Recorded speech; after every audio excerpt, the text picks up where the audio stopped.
My first question to you, Martin, is how did the idea of community of enterprise in Scotland start? Could you tell us more about its journey so far, as well as mission and activities as of today? Yeah, fantastic. Thanks, Innes. So we started actually 40 years ago. Community Enterprise in Strathclyde at that time, which was one of the biggest regions in Scotland, was started as a response to an understanding that people in community development had. They wanted to solve the issues faced by economically disadvantaged communities in Scotland, and they realised that all of the community education, all of the community organising wasn't going to be worth anything unless we gave communities economic tools to be able to tackle the challenges that they faced. Inherently, the problems that these communities faced had a strong economic element to them. So the idea of community business was set up to allow people in communities right across Scotland to start businesses that would have a positive impact in their community. That organisation, community business in Strathclyde, was founded within the regional municipality at the time, and it stayed there for a while. And in 1984, it spun out and then moved on to become community enterprise in Strathclyde, and eventually became community enterprise in Scotland as the organisation grew and as our remit grew. It was originally very focused on the third sector, so to help people start community businesses and to help third sector or non-profit organisations start to develop the tools that they needed to run effective businesses as well. And that idea of supporting third sector organisations to become more enterprising has been something which has been really strong throughout community enterprise in Scotland's history. That's moved on over time as the world's changed. We've started to take a wider remit, but at the minute our mission really does remain building an inclusive economy. So an economy in which ownership and participation is shared more widely, an economy that not only thinks about the economic challenges that we face, but also the social and environmental challenges as well. And that still really guides us to this day. Yeah. We are often mistaken for a national body because of the length of time that we've been around and the role that we've played in building the social enterprise ecosystem in Scotland.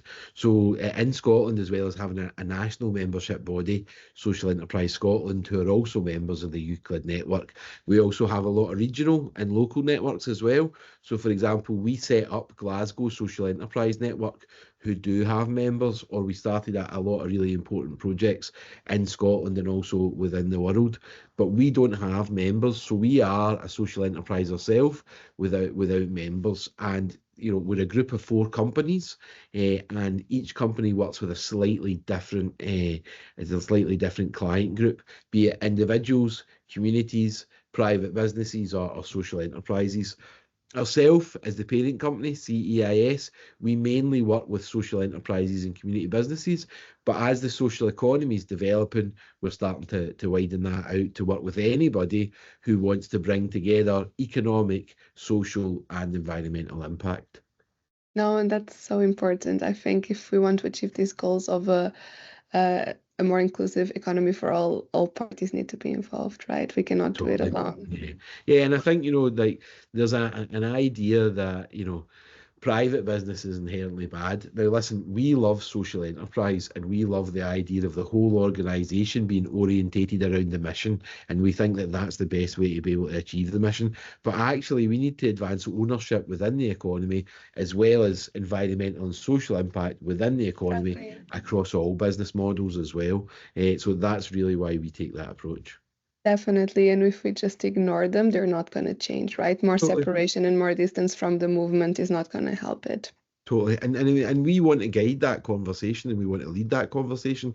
So if we retreat back into ourselves and say, no, we're only going to work with a certain type of organization that displays a certain type of activity, then we're going to miss the opportunity to influence those who are on the sidelines. Definitely, definitely. And if we treat them like they're the bad guys and the enemy, that is not productive, that actually doesn't achieve much, and there's funding that could be in better use that is not being taken advantage by social economy organizations. Totally.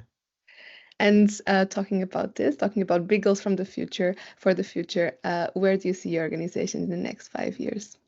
Well, that's a great question. I think we want to become synonymous as an organisation that when you think about impact, innovation, inclusive ownership, that you think about CEIS. But we also want to make sure that we embed that right across our organisation. So we want to be continue to be recognised as leaders in Scotland and also as people that create the partnerships and the consortium and the projects that we need to create change, and we want to continue to grow that reputation across the world.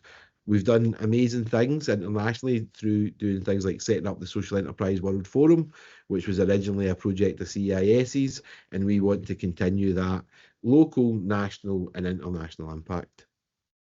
Sounds amazing. And from all these incredible activities and goals that you mentioned, when did become part of Euclid network became relevant to you? Yeah, we became part of the Euclid network only this year. And so I think our first ever AGM and our first ever Euclid meeting was in March of this year, and we became members around January or February. I can't remember exactly when we received the email. I think we're really conscious in Scotland of how much we've got to learn from partners across Europe.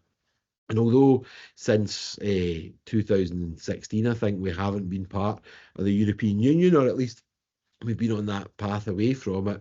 We understood that we wanted to keep up with the best practice in Europe and understand what social enterprises across Europe were dealing with, as well as benefiting from the fantastic policy initiatives that are happening on a European level as well. And we really seen Euclid as being a great place to engage with those others across Europe that are working to build more inclusive economies where they are as well.